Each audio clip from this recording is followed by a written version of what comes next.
Here's a shocking suspension revelation. Words are hard. Did you know that the suspension wears out on your car? And when your car is 23 years old and 180,000 miles into its journey, probably even more clapped out. So it's about time I take all of these parts that I've been building up for Project Black Pearl and get these guys installed, which means we got to do a little bit of groundwork before we get the car up in the air so that when we come back down on the ground later, we can get it set up more accurately. And when it comes to alignment, I may have a special tool coming up here in the near future to figure that out. We'll see how that goes. Let's start by figuring out what our numbers are. If you're new here, thank you. If you're not and you've been around, thank you as well. Welcome back to the shop. I'm Jason, and this is Project Black Pearl. This is my 2002 E39 540 6-speed.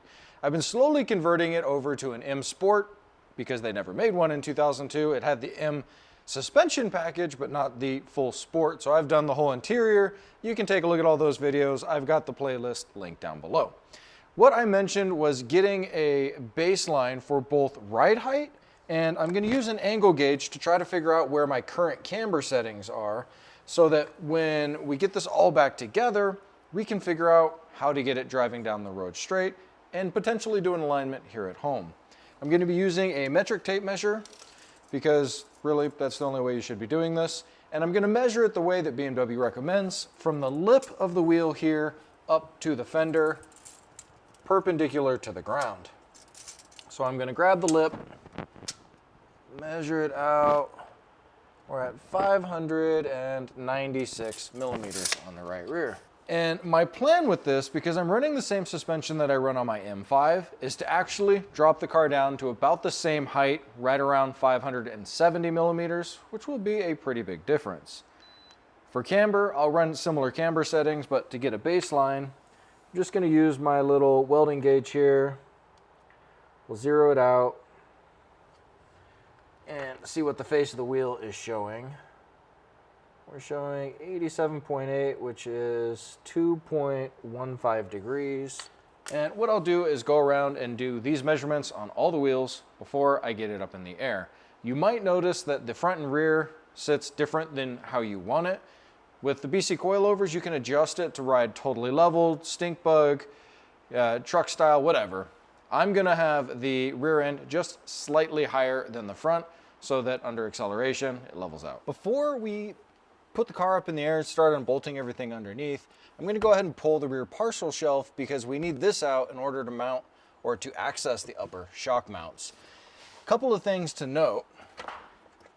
These C-pillar lights are gonna have to come out. And one thing to mention, these cars are old, everything is plastic, it's falling apart. These upper clips break right up here that hold the spring clips, i.e. I've got this one out from that side because it won't stay in place. So if there's anybody out there with a spare set of these, I know you won't have the black ones, or unlikely to. These are actually painted. I used interior paint for these. But if you've got a set of gray or tan or blue or green, I don't really care what color, and it's got the clips intact, I would love if you were willing to donate those to the channel so that we could finish the interior of this car. That'd be super nice of you. For everybody else, we've got clips across the bottom. I do not have the rear roller shade, so I don't have to worry about that back here. No bolts underneath. I already took the rear seat out when we were installing the subwoofer. And then we've got our child safety anchors up top here, 13 millimeters. Once we get our C-pillars out, this will lift up. We get all of those out, we'll be solid. So just gotta be very, very gentle with this. See, I'm missing one clip here. This is the only clip that's left still. Then pop that out. And as you can see, my C-pillars are wrapped. I did this when I installed the M Sport headliner, and that video is also linked down below. Hey, check it out. There's the other clip. I guess it broke off at some point too. Sweet. So if anybody has a spare 2 of these lights, I would love if you wanted to donate those.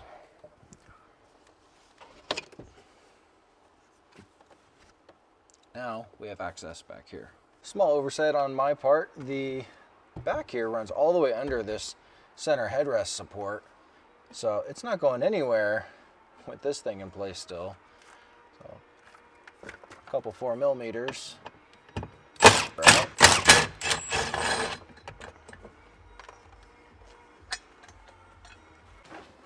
Yeah, it's just really stuck in there. Pull up off the speakers. And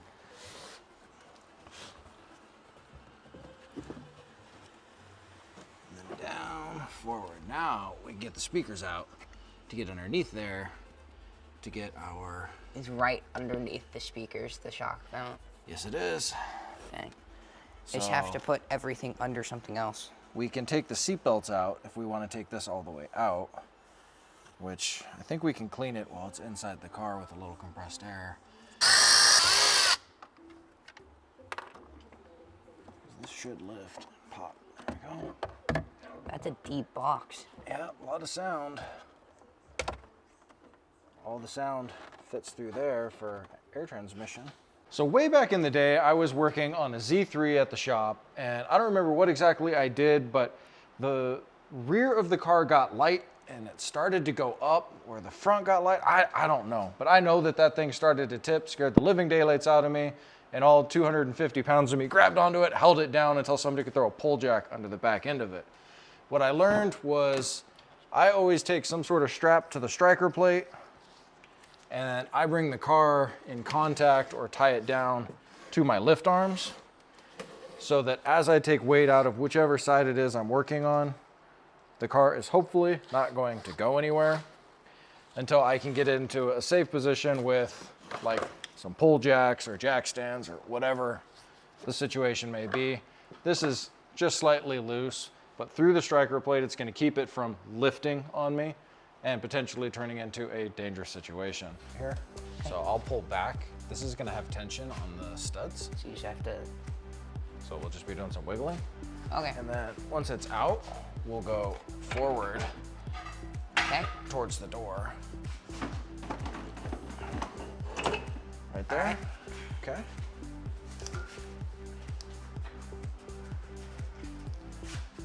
So it's not totally necessary to drop the entire drive shaft out, but I recently rebuilt the drive shaft and I'm currently thinking I'm gonna wind up pulling the trans to do the clutch and the shifter and everything while I'm in there doing this other job.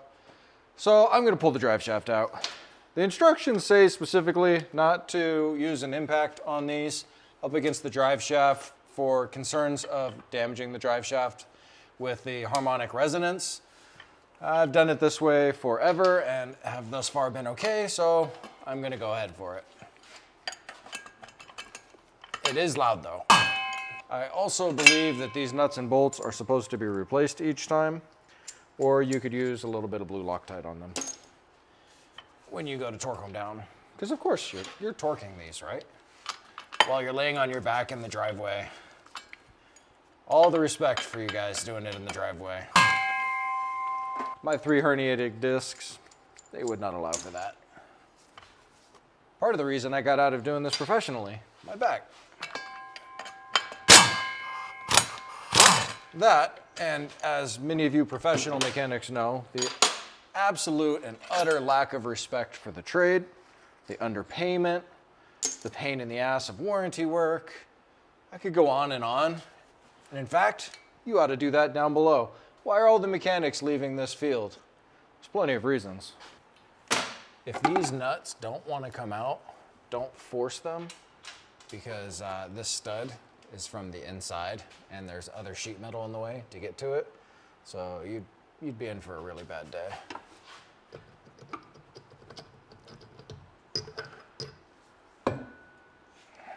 And do everything you can not to let this pinch out on the U-joints. And then I'll put that in a bag so that dirt doesn't get on our grease. Before we can drop everything out, we need to get the caliper off, and I'm gonna take the caliper and the bracket off together and then hang it from the caliper or the brake line bracket because it's up to the body. On the front side, we've got our DSC wheel speed sensors. Those got to pop out. And then up top here, we need to disconnect the connection to our ride height level sensor. And then last, we'll have to pull our parking brakes, which you can pull out from the rotor or you can pull out from the body. And I haven't decided which direction is going to work easier for that yet. I think pulling them out of the rotor is going to be easier because I'm going to pull the rotors off and clean. So we'll go with that method first. All right, our cable is right there. You can see this sits on top like that, wraps into our cable, and then it pulls to open up our shoes. Now our cable can go out the backside. We went ahead and we cleaned up all the brake dust and stuff here, so we're not dropping it on us as we go. The last few things that we need to do before we can drop this out as an assembly is disconnect our shocks. So we've got our bolt here. Pull that out of the bottom. And I already found on this side, there's a fair amount of tension from the bushings pushing up on the shock. So I'll hold on here, give that a quick disconnect. Before I put an impact on the subframe mounts, I like to try to break them free first with a conventional breaker bar, because if they get moisture up in there and get corroded and whatnot, your impact gun is going to damage them pretty quickly, where at least doing it this way, you'll find out and then you can work to mediate it. So that one broke free nicely. It's not a big problem on these cars, but in general, it's something that you could look for.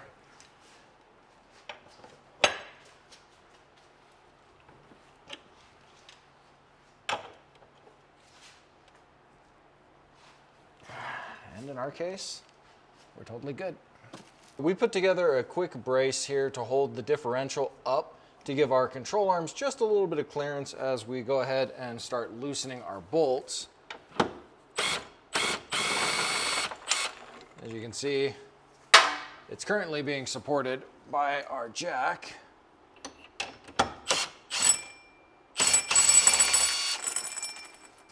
Up front, we've got an extra height jack in the middle up to the subframe, just in case the rear end lifts, which we really hope it doesn't. Well, the car didn't move. No, the car didn't move.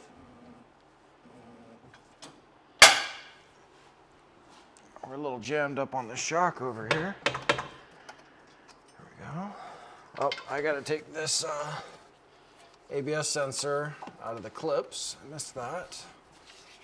On this side, left this guy in the clips.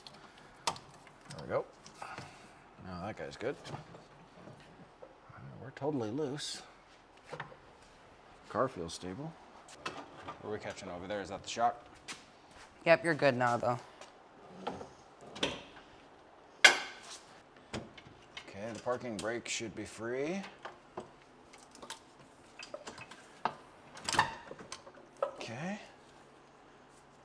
Awesome sauce. No, parking brake's jammed up. All right, these are just hanging. They're just moving around. Okay. Wasn't too bad. Super cool. All right, let me lift the rear of the car up. Yeah. I'm not gonna be able to lift that up. It's got plenty of tension on it. Whew. All right, it feels good to finally get this thing out of there. What did that take? 4 hours of us dinking around out here? I mean, yeah, about. Yeah, there's not even any real tension on our strap.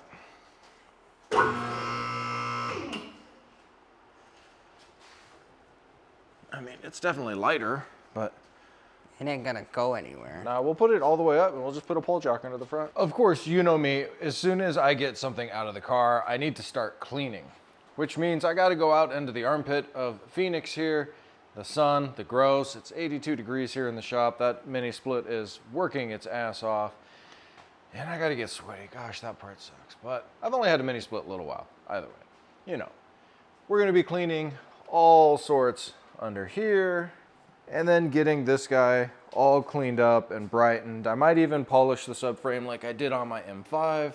and then we'll go ahead and we'll inspect everything that's going on here and why I'm going this far and taking everything out versus replacing individual components. Holy moly, I must have been living under a rock all of these years because I've never used aluminum brightener before. This is the Purple Power one. I'll have it linked down below, all my Amazon links and stuff down there. But wow, it says spray it on, let it foam, and then rinse it off. And it also says you may have to agitate if it's super thick. There were some areas that had cosmoline and stuff that were a little harder to get clean. But I honestly sprayed it on and was able to get this thing to a really, really shiny condition. The knuckles look super duper nice. The lower control arms look really nice. I'm gonna have to take everything apart and flip it over, but wow, what a difference that stuff made. I definitely, if you haven't used it before, what I did on my M5 when I did all this work was sandblast it to get it to look this nice. And that was ridiculously easy. So let's talk about why exactly I'm going to this length on this rear end versus replacing a control arm here or there or bushing or whatever. Well, with so many miles, one of the things that I noticed when driving this car is under really heavy acceleration, I could feel the rear of the car tweaking just a little bit. It always tended to want to counter steer the steering wheel to the left. That usually indicates that either the control arms are moving or the subframe bushings, or all of them in this case, are allowing some flex and some movement. One of the worst control arms is this one up here. This would be the driver's upper rear. And you can see that this one completely separated and pushed all the way over to the mount. That's definitely not good. My rear differential bushings are cracked all the way around. The subframe bushings have cracks into them, but not completely through them, so I know that they're getting soft. And all of the ball joints, all the upper ball joints, are completely blown out. Grease is gone. There's just no way that this thing is functioning the way it should. In hindsight, the last thing I should have got for this car was a set of wheel bearings, because I have everything else. But when I do the wheel bearings, I want to upgrade to the E60 hubs. I think I've got 4 sets of wheels for my E39s right now, and they're all E39 fitment, so I don't know that I want to go that route and have to run center rings and things like that. That was tight. Right?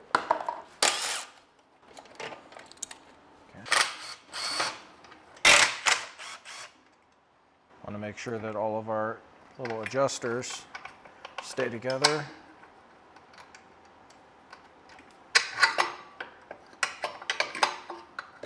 Look how much movement that thing has. Wow. I have new hardware for everything, but I still want to make sure that I'm going to put all the hardware back in the right location. So I'm just popping the bolts back into everything so that it makes sense on the workbench. We got to get our helper in on this too. Of course. I hit the button. Yeah, be sure. I'm still going the right way. Careful with the swivel. Sensitive. Yeah, that little 3/8 gun, that thing packs a real punch. Come. Just like that. Minor oversight, we forgot to drain the diff before we dropped it out of the car. And the little bracket that we made here is in the way to get to the actual drain. So with it tipped over backwards like this, we'll get some of the fluid out. That way we can pull the half shafts without making a gigantic mess. And this fluid is, I think it only has like less than 1,000 miles on it, 500 miles on it. I haven't really driven this car much since I bought it. I've just been working on it. With a hammer. There we go, just like that. All right, so I kind of went on a spending spree a month or so back, and I bought a bunch more M12 tools, including this right angle impact. Ooh, I'm glad that didn't just get me in the face. That would have sucked. So this is the first time I'm going to try this. Let's see how this goes. Oh, yeah. Dude, that's so awesome. That's so much better than the wrench. No, I had already broken it free. The bracket's on your side over there on the floor. Dude, that was so much better. There's enough space too, though. It just fits nice. Our last bolt holding everything together here.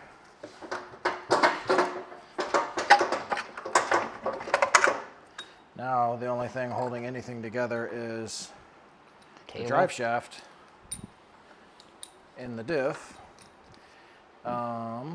We want to make sure this doesn't fall off this way. So let's grab some ratchet straps and we'll strap this down before we mess that up. Awesome. Well, there ain't no fluid coming out. Yeah. Look at that. Complete assembly. When I bought this car, the previous owner thought the diff bushings were completely cooked. Now, he wasn't totally wrong. The bushings are all torn because the diff was moving. The diff was moving because this bolt was loose. And I cranked on it really hard to get it tightened up.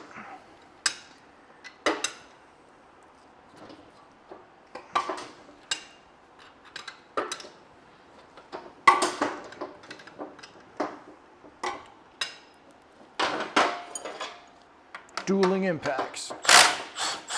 That works That fast. works really fast that way.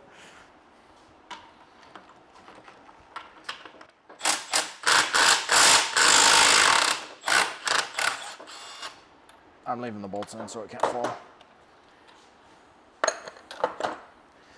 Let's each go to a side and then push the bolts out.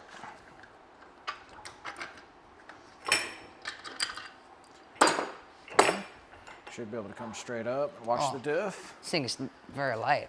Aluminum for the win, right? Yeah. All right. Well, we have lovely access To clean our everything diff. here, yeah. I think it would be That a would be good really idea. cool in red. Powder coat that, yeah. Yeah. Because the bushings are in there, so then we can clean this guy up, get a nice Yeah. coat of black paint on him. Ooh, that's gonna be nice.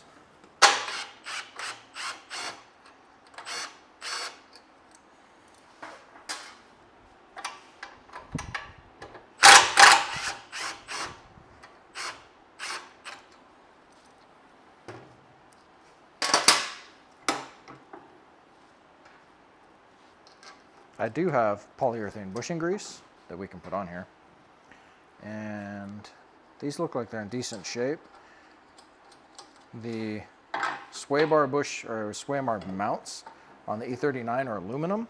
And there are a couple aftermarket manufacturers of mounts, but you can also go with E38 steel brackets. Those will work as well. That's what I'm running on the M5 track car. Takes an incredible amount of abuse and I haven't had a problem. At this point, the progress was feeling pretty good. We decided to go ahead and break down the knuckles to just the knuckle and the drive shaft. That way we could get each part individually cleaned, and then back outside to clean up that subframe some more. Coming up in our next episode, we're going to be getting all of these bushings taken care of from the diff to the subframe, and then Judah and I get to work on some of the tedious stuff. We do some polishing. He works on that subframe for a long time. I do a bunch of cleaning up inside the diff, around the diff, and on top of the diff in preparations for that new beautiful rear powder coat. Look forward to seeing you in the next video. Like, subscribe, comment, and thank you for watching.